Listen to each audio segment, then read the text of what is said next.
الكريم أما بعد فأعوذ بالله من الشيطان الرجيم بسم الله الرحمن الرحيم فقال الملأ الذين كفروا من قومه ما نراك إلا بشرا مثلنا وما نراك اتبعك إلا الذين هم أراذلنا بادي الرأي وما نرى لكم علينا من فضل بل نظنكم كاذبين۔ بس ان کی قوم کے کافر سرداروں نے کہا کہ ہم تو تم کو اپنے جیسا ہی بشر سمجھتے ہیں اور ہم دیکھتے ہیں کہ تمہاری پیروی صرف ہمارے پسماندہ اور کم عقل لوگ ہی کر رہے ہیں، اور ہم اپنے اوپر تمہاری کوئی فضیلت نہیں سمجھتے بلکہ ہمارے گمان میں تم جھوٹے ہو معاذ اللہ۔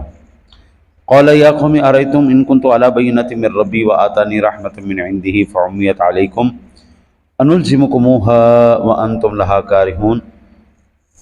انہوں نے کہا کہ اے میری قوم یہ بتاؤ، اگر میں اپنے رب کی طرف سے واضح دلیل رکھتا ہوں اور اس نے اپنے پاس سے مجھ کو رحمت عطا کی ہو جو تم سے مخفی رکھی گئی ہے، تو کیا ہم اس کو زبردستی تم پر مسلط کر دیں گے جب کہ تم اس کو ناپسند کرنے والے ہو؟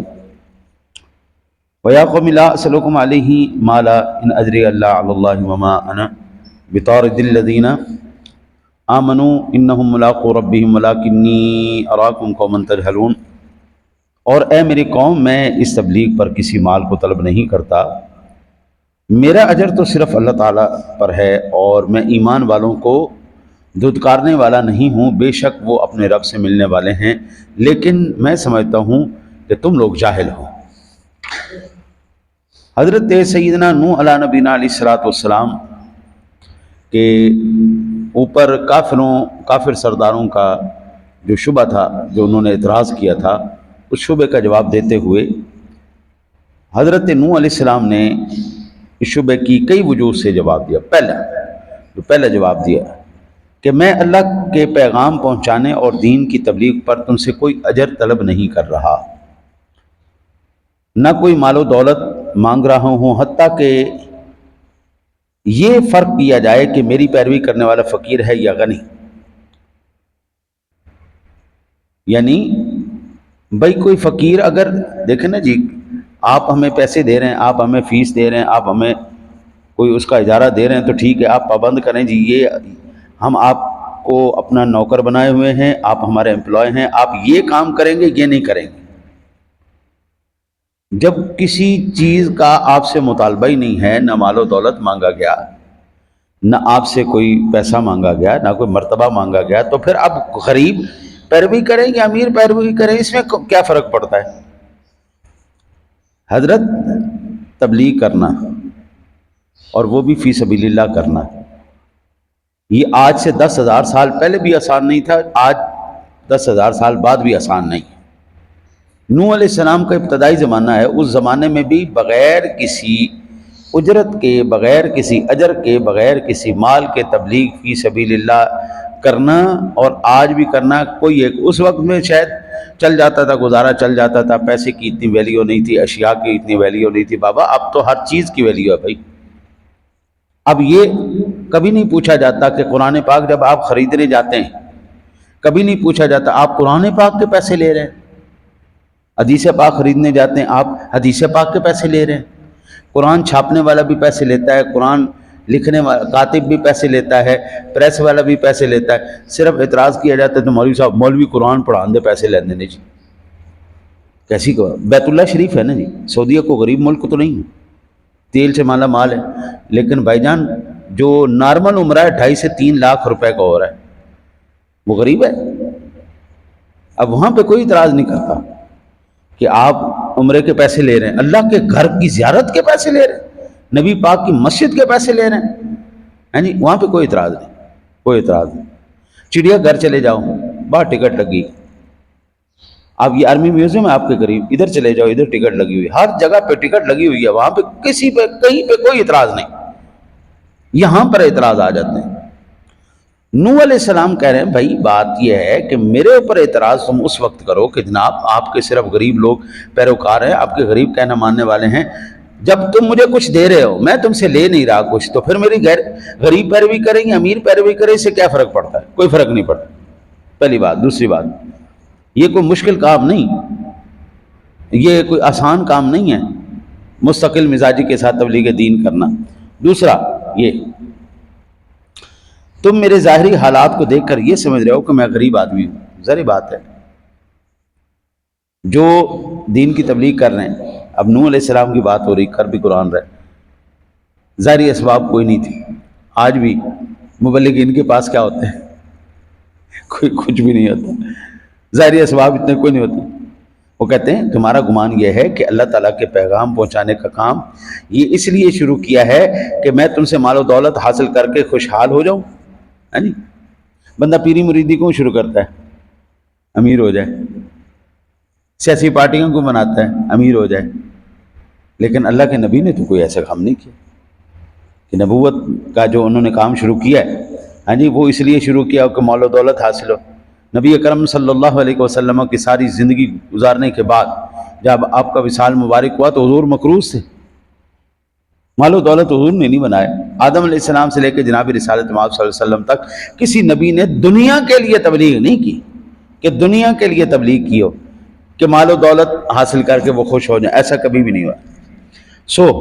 یہ ان کی بدگمانی اور غلط اور فاسد ہے، کیونکہ تم سے دین کا پیغام پہنچانے پر کسی کا اجر معاوضہ طلبگار نہیں ہوں، میرا اجر تو صرف اللہ رب العالمین پر ہے، تو تم اس بدگمانی کی وجہ سے اپنے آپ کو آخرت کی سعادتوں اور کامیابیوں سے محروم نہ کرو۔ ہاں جی، اب آپ یہ اندازہ کیجئے کہ اگر کسی نبی پر اعتراض کیا گیا یا کسی مخلص شخصیت کے اوپر اعتراض کیا گیا ہے تو اس میں کس کا نقصان ہوا؟ اعتراض کرنے والے کا۔ وہ کیا ہوا؟ بدگمان ہوا، بدگمانی اس نے کی، اور جب بدگمانی کرتا ہے کوئی اللہ والے سے تو اللہ کی ذات اس بندے کو کچھ نہیں ہونے دیتا جس سے وہ بدگمانی کی جائے۔ حضرات انبیاء کرام علیہ السلام پر کتنے اعتراضات کیے گی، کتنی بدگمانی کی گئی، تو کیا فرق پڑا ان کی شانوں میں؟ کوئی فرق پڑا؟ کوئی فرق نہیں پڑا، ان کی شانیں اسی طرح کی اسی۔ لیکن یہ بتائیں جن لوگوں نے ان کو تکلیفیں پہنچائی ہیں کیا بنا ان کا؟ دنیا کے اعمال بھی گئے ہیں۔ قرآن کہتا ہے لا ترفعوا اصواتکم فوق صوت النبی، یہ ادب کا مقام ہے، احترام کا مقام ہے، آواز بھی اونچی نہیں کرنی۔ ان ہستیوں سے جب بات کرنی ہے آوازوں کا لیول بھی ڈاؤن رکھ کے تسلی کے ساتھ، بڑے اطمینان کے ساتھ پولائٹلی ان سے بات کرو۔ اگر تم بات نہیں کرو گے، حضرات انبیاء کی اکرام کی بارگاہ میں بے ادبی سے بات کرو گے، ان تحبط اعمالکم انتم لا تشعرون، تمہارے سارے نامہ اعمال جلا کے راکھ کر دیے جائیں گے اور تمہیں شعور بھی نہیں ہوگا، لاشعوری کے اندر۔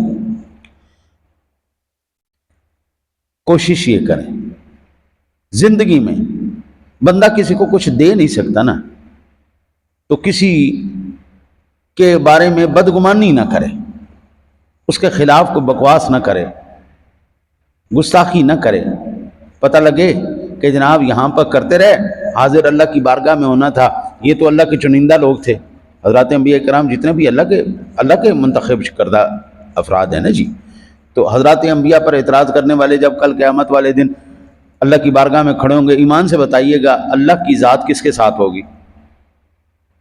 ان فسادیوں کے ساتھ ہوگی یا اللہ کی ذات حضرات انبیاء کے ساتھ؟ حضرات انبیاء کے ساتھ ہوگی، کر لیں جو کرنا۔ اچھا جی، تیسرا جو اس کا جواب دیا کہ تم نے یہ کہا کہ ہم تمہیں صرف اپنی مثل بشر سمجھتے ہیں اور ہم اپنے اوپر تمہاری کوئی فضیلت نہیں دیکھتے۔ اللہ تعالیٰ نے مجھے انواع و اقسام کی فضیلتیں عطا کی ہیں، یہی وجہ ہے کہ میں دنیا کے حصول کی کوئی کوشش نہیں کرتا۔ اللہ اکبر، اللہ اکبر۔ حضرات انبیاء کرام کی ساری زندگی کا لب لباب خلاصہ کیا ہوتا ہے؟ فکر آخرت، فکر آخرت، علم اور عمل، یہ دو چیزیں حضرات انبیاء کرام کی ساری زندگی کا نچوڑ ہوتی کہ آخرت سیدھی ہو جائے۔ اس لیے اعمال کے اندر ان کا کوئی ثانی بھی نہیں ہوتا، نہ علم میں ثانی ہے، نہ اعمال کے اندر ثانی ہے، نہ عبادت کے اندر ثانی ہے۔ انہوں نے مال جمع نہیں کیا کیونکہ وہ اس بات کو پہلے ہی پہچان چکے ہیں کہ دنیا کا مال دنیا کے اندر ہی رہ جانا ہے، یہ ساتھ کوئی نہیں جانے والا بابو۔ اسی لیے ان کی تمام تر جد و جہد کا محور صرف دین ہے۔ اور رہی بات یہ فضائل کے اندر تو حضرات انبیاء کرام علیہ السلام کی ذواتی گرامیاں وہ شخصیات ہیں کہ ساری کائنات کی ولایت، کلندری، فقیری مل جائے کسی ایک نبی کے برابر بھی نہیں ہو سکتی۔ اب آپ دیکھیں، اللہ تعالیٰ جس کی مت مار دے، جس کا دماغ خراب کر دے۔ ایک قوم ہمارے اندر ایسی بھی ہے جو کہتی ہے کہ اس کائنات میں سب سے زیادہ جو افضل شخصیت ہے وہ حضرت علی المرتضیٰ شیر خدا کرم اللہ وجہہ الکریم کی ذات گرامی، وہ سارے نبیوں سے افضل ہیں۔ صرف حضور کی وہ جو رعایت کر دیتے ہیں جی، ان کا جو ہے نا جی، اگر آپ ان کے جو مذہبی رہنما ہیں ان کو سنیں تو وہ ایڑی چوٹی کا زور لگا دیتے ہیں کہ حضور کو ڈاؤن کر دیں، حضرت علی کو اوپر کر دیں۔ اور ان کے اندر ایک طبقہ ایسا بھی ہے جو حضرت علی کو خدا مانتا ہے اور اتنا کفریہ عقائد، اتنے کفریہ عقائد کہ ایک عام سادہ سا مسلمان بھی جب ان کو سنتا ہے تو کانوں کو ہاتھ لگا دیتا ہے۔ وہ ایک ذاکر صاحب کا بہت پرانا خطاب میرے انہوں نے سنا، سسر صاحب نے سنا، اور انہوں نے پھر مجھے سنایا۔ انہوں نے کہا یہ سنیں آپ، میں نے کہا جی سنائی۔ وہ ذاکر صاحب کہہ رہے تھے اللہ تعالیٰ نے جبریل نو گلیا، جہاں جبریل محمد اپنا علی نو جا کے نبوت دے آ۔ وہ جبریل بھی بجا بجا آیا، وہ دین آیا سی حضرت علی نو نبوت تے دے جناب محمد نو دے گیا۔ تے جدو واپس گیا جبریل، اللہ نے پوچھا ہاں بھائی جبریل سنا دے آیا ہے نبوت؟ جی اللہ دے آیا۔ کنو دیتی ہے؟ یا اللہ میں حضرت محمد نو دیتی ہے۔ اور جا جبریل تین تو میں آکے حضرت علی نو دے گیا، تو حضرت محمد نو دے آئے؟ آندہ جی میں جانا جی واپس لے کے تو میں حضرت علی نو دے آئے۔ انہوں نے کہا چھڑ رہن دے اور دے چھڑی ہے تو بس ٹھیک ہے۔ مجھے اتنا جو ہے نا عجیب لگا، اتنی ہنسی آئی کہ اچھا یہ حادثاتی پروگرام تھا۔ اللہ نے جبریل کو بھیجا تو حضرت علی کی طرف تھا، لیکن وہ غلطی سے چلے گئے حضرت امام الانبیاء کے پاس، آقا جی کے پاس، اور وہ غلطی سے جو ہے نا جی پھر وہ سارا سسٹم غلطی پہ ہی چلتا جا رہا ہے۔ تو ان کا بس نہیں چلتا کہ وہ حضور کی ذات گرامی کو بھی ڈاؤن کر دیں اور حضرت علی کو اوپر لے جائیں، یہ ان کا بس نہیں چلتا، کیونکہ ابھی سنی زندہ ہے۔ آپ سارے زمانے کو گالم گلوچ کر سکتے ہیں، سارے زمانے کے خلاف بات کر سکتے ہیں، سارے زمانے کی توہین کر سکتے ہیں، مصلحت کے تحت ہم خاموش رہ جائیں تو الگ بات ہے، ورنہ عام عالم دین بھی خاموش نہیں رہتا کسی عام بندہ مومن یا حضرات اولیاء اللہ کی توہین پر۔ تو آپ یہ کیسے تصور کر سکتے ہیں حضرت امام الانبیاء علیہ السلام کی ذات گرامی کی توہین ہم برداشت کر لیں؟ یہ کیسے ہو سکتا ہے؟ سوال ہی پیدا نہیں ہوتا۔ یہ اس لیے خوف زدہ رہتے ہیں۔ اور آخری پھر یہ بات، حضرت امام ابن جریر علیہ رحمہ نے یہ کہا کہ نوح علیہ السلام نے جب یہ کہا نا، تبلیغ کی دعوت پیش کی، تو سرداروں نے کہا بھائی بات یہ ہے کہ ہم ان لوگوں کو گھٹیا سمجھتے ہیں، یہ غریب غربا لوگ ہیں، کمی کمین لوگ ہیں، آپ کمی کمینوں کو ہمارے ساتھ بٹھائیں گے؟ آپ چاہتے ہیں ہم سردار لوگ آپ کی پیروی کریں، آپ کا کلمہ پڑھے، تو آپ ایسا کریں، آپ ان غریبوں کو اپنی بارگاہ سے بھگا دیں، ہم پھر بیٹھیں گے، ہم ان کے برابر نہیں بیٹھ سکتے۔ نوح علیہ السلام نے کہا کہ میں ان کو کیسے بھگا سکتا ہوں؟ یہ تو ایمان والے ہیں، اگر میں ان کو بھگا دیتا ہوں تو کل قیامت والے دن جب اللہ کی بارگاہ میں یہ حاضر ہوں گے، اللہ تعالیٰ اب نگاہ نبوت تو دیکھ رہی ہے نا جی، اللہ کا نبی تو دیکھ رہا کون کامیاب ہے کون نہیں کامیاب۔ اللہ تعالیٰ نے اپنے راز تو ان کے اوپر کھولے ہوئے ہیں، حضرات انبیاء پر، وہ تو جانتے کون کامیاب ہو رہا ہے کون کامیاب، وہ تو دلوں کی کیفیتوں کو جانتے۔ اچھا، حضرت نوح علیہ السلام نے کہا جب اللہ کی بارگاہ میں یہ کھڑے ہوں گے، اللہ تعالیٰ ان کو کامیابی دے گا، میں ان کو اپنی بارگاہ سے دھتکار چکا ہوں گا، تو پھر میں اللہ کو کیا منہ دکھاؤں گا کہ میں نے یا اللہ تیرے ان بندوں کو جو تیری بارگاہ میں مقبول تھے، کامیاب تھے، ان کو میں نے ہٹا کے سرداروں کے پیچھے چل پڑا۔ حضرت ہم بڑے خوش نصیب ہیں، ہمیں اچھے لوگ ملے۔ وہ ایک پیر صاحب کی ویڈیو آئی سامنے، وہ پیر صاحب اپنے مریدوں سے ایک تو ایسے کر کے ہاتھ ملا رہے تھے، دوسرا اس کے ہاتھ کے اوپر دستانہ چڑھا کے ہاتھ ملاتے تھے کہ مرید جو ہاتھ ملاتے ہیں میرے ہاتھ گندے ہو جاتے ہیں، وہ دستانہ چڑھا کے. اچھا جی. دوسرا ایک بہت بڑے لینڈ کروزر والے مولوی صاحب، میٹھا میٹھا بولنے والے، بڑا میٹھا میٹھا بولنے والے، وہ مولوی صاحب ایک محفل سے تشریف لا رہے ہیں واپس. تو اب ایک غریب آدمی، وہ بیچارہ نا پیچھے گاڑی کے ان کے بھاگے جا رہا ہے، سلام کر لے سلام کر، اور کہتا پروں پروں پروں پروں پروں پروں پروں جا پروں جا پروں جا، دھتکارے جا رہے ہیں. اللہ تعالیٰ نے نا جی ایک نابینا صحابی حضور کی بارگاہ میں آئے، اس وقت سردار بیٹھے ہوئے تھے، حضور نے اس بات کو ناپسند فرمایا کہ وہ بار بار آ کے جو ہے نا ڈسٹرب کر رہا ہے، بار بار آ کے وہ ایسی بات کر رہا ہے. حضور نے ناپسند فرمایا، اللہ کی ذات کو یہ بات پسند نہیں ہے. فرمایا محبوب آپ کی شایان شان تو یہ نہیں، آپ کے شایان شان تو یہ بات نہیں ہے نا کہ آپ کی بارگاہ میں کوئی اگر نابینا ہے تو کیا پتہ محبوب ان سرداروں کے جو ہے دلوں میں جو ایمان تھا اس سے زیادہ ایمان اس اندھے کے دل میں ہو. تو نوح علیہ السلام نے کہا کل قیامت والے دن اللہ کو کیا منہ دکھاؤں گا، اس لیے بھائی میں تو نہیں ہٹانے والا.